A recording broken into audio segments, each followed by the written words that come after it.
This is my first year at FallCon.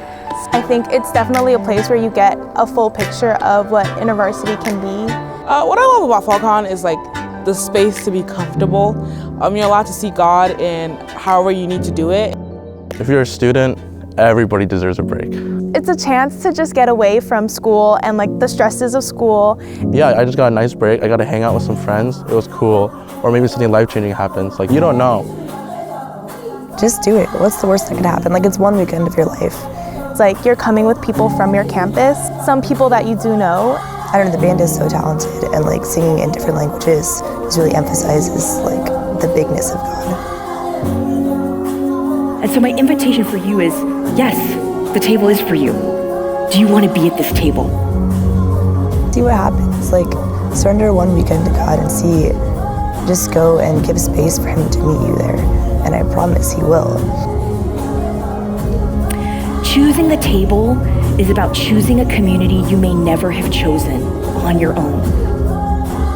There's sort of an affirmation in knowing that God is still in all different spaces, no matter what they look like.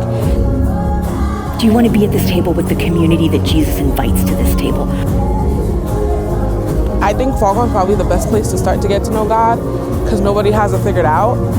Will you say yes to that in a new way tonight? Jesus is holding a space for you. You have to think about like what you're risking at this point. A couple years after college, your grades don't matter.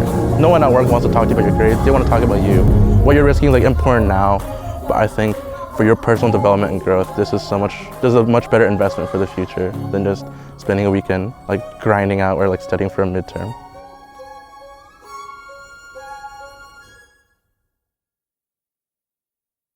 I just got back from FallCon. I actually haven't shaved since we left for FallCon.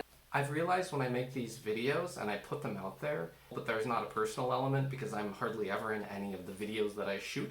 I wanted to do this as a way to talk to you personally about the video that I just produced. For me, one of my favorite parts of this video is actually the soundtrack underneath it, the second part, which is a track by a guy named Hans Johnson.